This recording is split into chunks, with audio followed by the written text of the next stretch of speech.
भगवान भी हमारे लिए तत्पर रहे।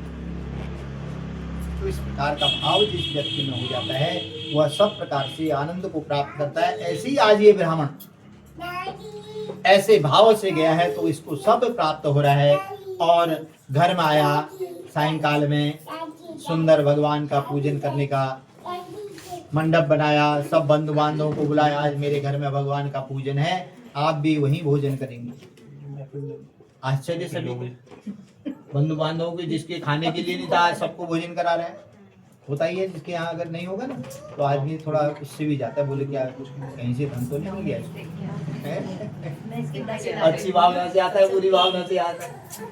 तो जब उसको देखा कि वो बड़े भाव से भगवान का भजन कर रहे हैं, बड़ा सुंदर पूजन किया और बड़े भाव से किए।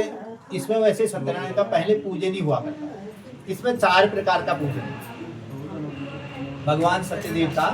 एक तो साधारण पूजन जैसे हमने किया, कथा सुन ली। दूसरा अष्टोत्तर पूजन, हमारे पहाड़ों में ज्यादातर अष्टोत्तर ही होता है।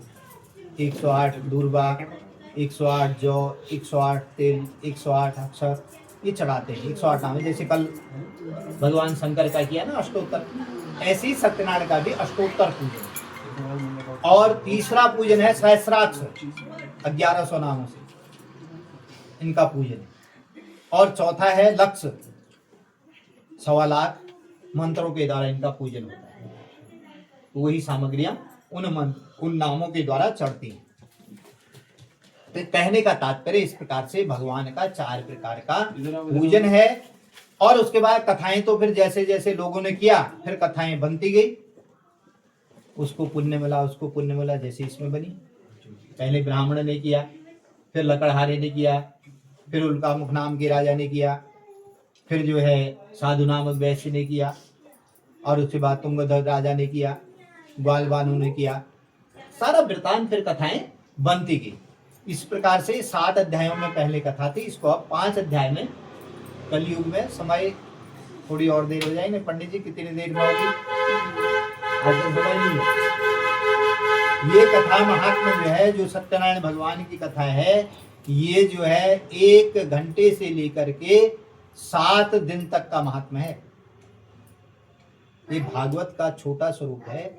जो भागवत नहीं सुन सकता है उसके लिए ये कथा है कि जीवन का ज्ञान देने वाली सत्यदेव की कथा इसलिए श्रेष्ठ बताई गई, क्योंकि कलयुग में तो न जीवन का पता है, न समय का पता है, अभाव है आज के समय में। तो पहले तो थोड़ा होता भी था, आजकल तो बिल्कुल भी नहीं है, सब बिजी है।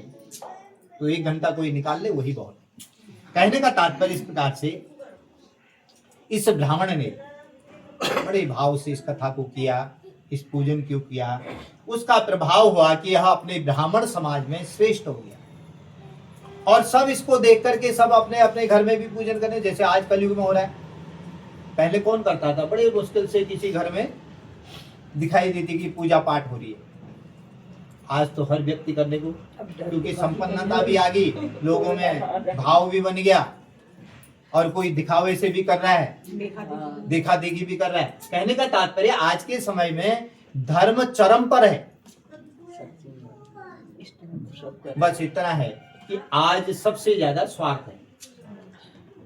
सब कुछ प्राप्त हो रहा है तब भी संतुष्टि नहीं है।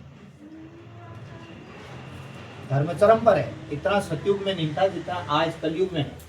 लेकिन उसके बाद भी सुख क्यों नहीं है? क्यों नहीं? संतुष्टि हमने मांगी नहीं, सुख हमने मांगा ही नहीं। इसमें आगे वर्णन आया है।